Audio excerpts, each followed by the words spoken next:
loud and clear. I'd like to bring everyone's attention.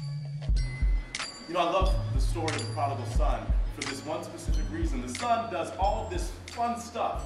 He spends all his money, everything he owns.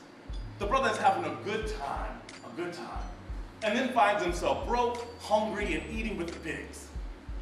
He takes his butt home, because, finally at some point you go, let me go home. This ain't cute anymore. He goes home and he prepares himself for his father to forgive him. He prepares himself so that he can be forgiven by his father, and he starts saying, all of this, and his father doesn't even listen to it. His father says, you're home, let's have a party. Take a breath. See, the thing is, the forgiveness is not from God. We don't need to be forgiven by God. Because the Course in Miracles states it this way, that God does not forgive. Take a breath. Why? Because God does not condemn.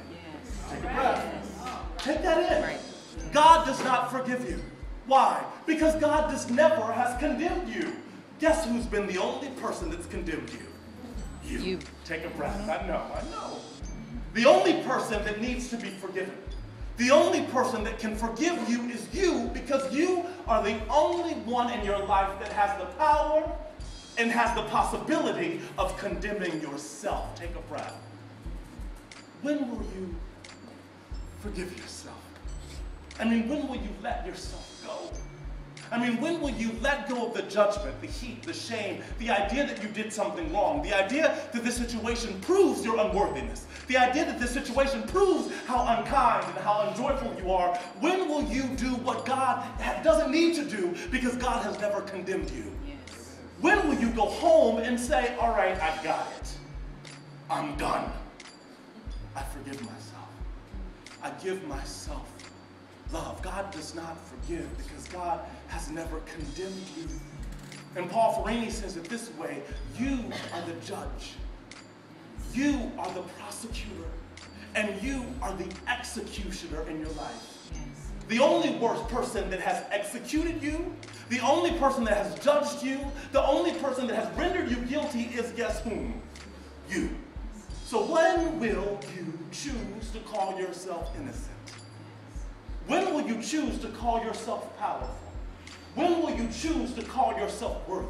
When will you choose to call yourself entitled? When will you let go of the illusion, the drama, the beliefs that you did something wrong and stand in the truth of who and what you are? Are you willing to forgive yourself?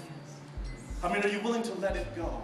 I get it, things happened and you didn't know what happened. I get it, you believed at one time that you did something wrong. I get it, you ate with the pigs.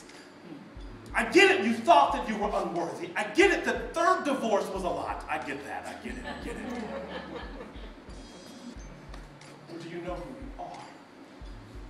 you are? What if you stood in who and what you are, not yesterday, but who and what you are now, right now in this moment? Take a breath. Take a breath. Take a breath.